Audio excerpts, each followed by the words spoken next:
Émission spéciale élections législatives sur Sensation Essonne en partenariat avec le Républicain de l'Essonne. Vous êtes toujours sur Sensation Essonne. Bonsoir à tous, émission spéciale élections législatives 2017 en partenariat avec le Républicain de l'Essonne. Courts entretiens avec les candidats des 2e et 3e circonscriptions du département. Bonsoir Teddy Vory. Bonsoir Grégory. Du Républicain de l'Essonne, et notre invité ce soir est Alain Auchan, candidat d'hiver droite dans la 3e circonscription. Bonsoir Alain Auchan. Bonsoir Grégory. Merci d'avoir accepté notre invitation. Alors avant d'aborder cette interview, d'aborder les thèmes que l'on a prévus avec vous, faisons connaissance. Portrait par Maxime Abolin de la rédaction de Sensation Essonne. Alain Auchan, vous avez 65 ans et vous êtes francilien depuis toujours. Vous obtenez comme diplôme une capacité en droit à la Sorbonne, mais aussi un niveau à l'ENA. Vous êtes aujourd'hui retraité, mais vous avez effectué votre carrière au ministère de l'Intérieur. Vous étiez rattaché à la sécurité publique. Vous changez ensuite de profession pour terminer au service juridique du préfet de police de Paris. Entre-temps, vous avez également été détaché au ministère des Finances. Votre candidature est selon vos mots un challenge. Vous dites d'ailleurs que les valeurs de votre parti sont en harmonie avec vos convictions bonapartistes. Alain Auchan, vous êtes candidat du Ciel, le parti Souveraineté, Indépendance et Liberté, aux élections législatives de la 3e circonscription de l'Essonne. Cécile Maty est votre suppléante. Portrait de Maxime Abolin. Alain Auchan, nous abordons avec vous 3 thématiques primordiales pour cette circonscription du Sud-Essonne qui s'étend, je le rappelle, de Brétigny-sur-Orge à Dourdan en passant par Arpajon et Tréchy, mais pas que. Ces thématiques, ce sont l'agriculture, l'économie et les transports. Avant d'y venir, une première question d'ordre plus national. Si vous êtes élu demain, comment allez-vous vous positionner dans cette future Assemblée nationale? Totale opposition avec la politique d'Emmanuel Macron, le nouveau président de la République, ou finalement est-il possible de vous positionner favorablement sur certains textes de loi? Bon, dans un premier temps, disons qu'il faut penser à l'intérieur supérieur de la France. Et puis Macron, il faut prendre tout ce qui est positif et puis ne pas, disons, être sectaire et puis ne pas voir si ce sont des réformes de gauche ou de droite.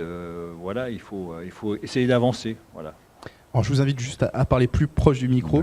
On va commencer cette interview avec la première thématique locale, l'agriculture. L'Essonne est composée, vous le savez, à plus de 45% de terres agricoles. C'est encore plus vrai dans ce territoire de la 3e circonscription, en grande partie rurale et agricole. Teddy Vory, c'est à vous pour poser vos questions sur ce thème. Merci Grégory.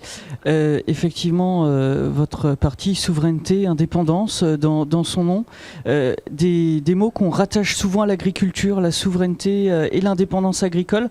Donc j'imagine que vous avez beaucoup de choses à dire et beaucoup de pistes de réflexion sur le domaine agricole. Bah, écoutez, disons l'agriculture, c'est la France rurale, la France profonde. Et apparemment, en Essonne, il y a eu pas mal d'exploitations qui ont disparu. Il reste, je ne sais plus combien, il doit rester 700 exploitations à l'heure actuelle. Et il y a des regroupements. Il y a eu la PAC européenne qui a des subventions. Mais disons qu'en agriculture, je suis plutôt maintenant pour l'agriculture biologique. Vous avez maintenant des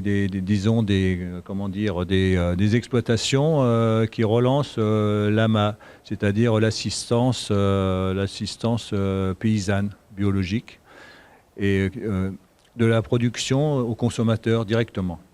Et moi, je pense que c'est l'avenir. C'est l'avenir, disons, sans passer par les grandes surfaces et que le producteur, quand même, trouve des prix raisonnables pour lui et, disons, des produits frais pour le consommateur. Moi, je suis pour les circuits directs. Voilà.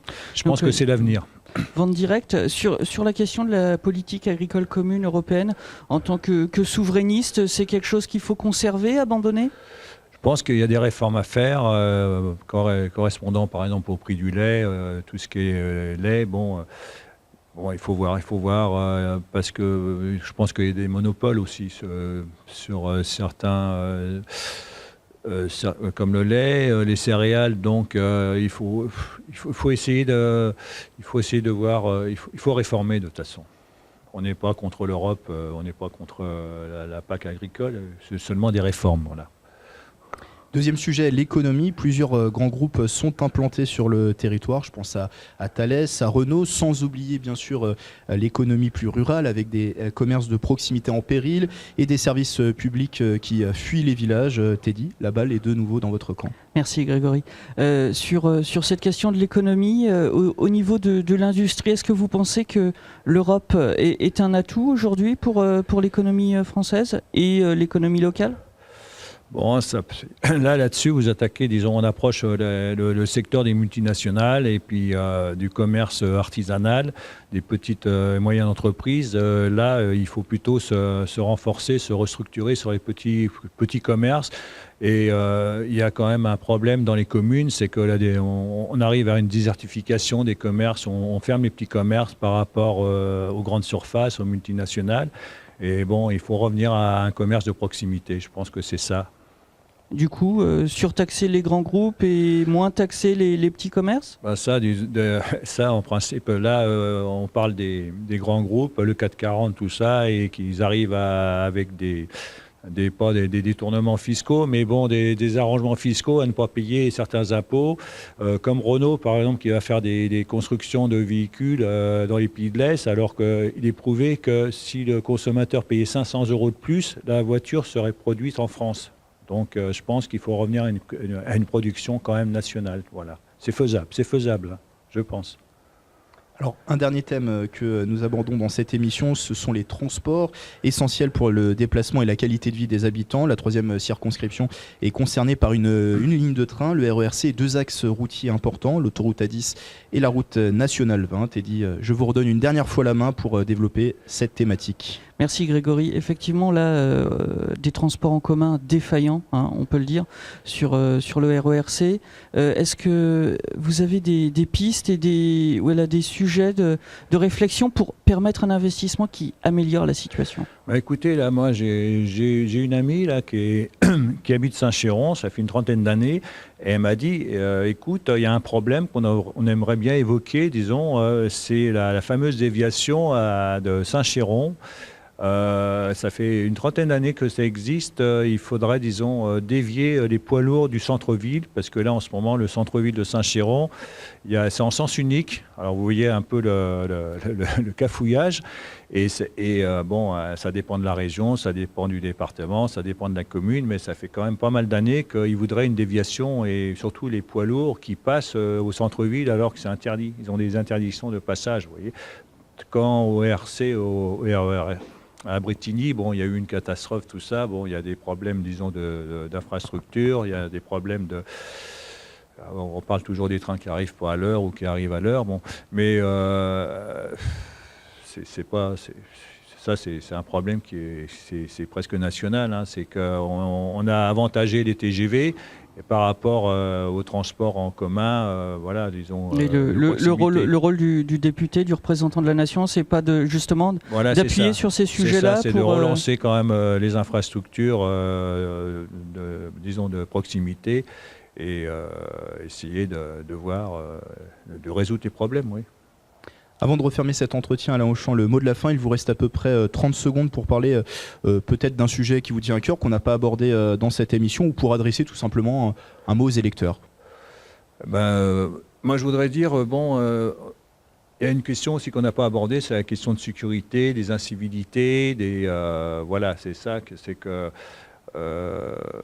on est quand même... Dans les centres-villes, on est un peu embêté, disons, d'une délinquance qui est vraiment gratuite. Vous voyez, et il faudrait une police de proximité. Il faudrait revoir. Il y a, comme j'ai vu là, à Bretigny, là, le maire de Bretigny, bon, il a l'intention d'installer une trentaine de caméras. Bon, à l'heure actuelle, il y a un système de caméras vidéo qui pourrait, disons, déjà pallier à ces incivilités. Et sans ça, on a des problèmes aussi de stationnement, de parking, de centre-ville. Bon, il y a tellement de problèmes que voilà, c'est ça. C'est la fin de cette émission spéciale législative. Merci Alain Auchan d'avoir été avec nous. C'est moi qui vous remercie de cette interview, et je remercie le Républicain et Grégory et la station Sensation que je ne connaissais pas et que je trouve que c'est très bien. Alors vous êtes candidat d'hiver droite dans la 3e circonscription. Merci à Teddy Vory. Merci Grégory. Journaliste pour le Républicain de l'Essonne, notre partenaire sur ce dispositif. Merci à Maxime Abolin, aux équipes techniques et à la commune de Lardy qui, pour réaliser cette émission, nous a prêté cette belle salle d'exposition nichée dans le centre culturel. Liste complète des candidats et émissions à retrouver au www.radiosensation.fr. Bonne soirée à tous.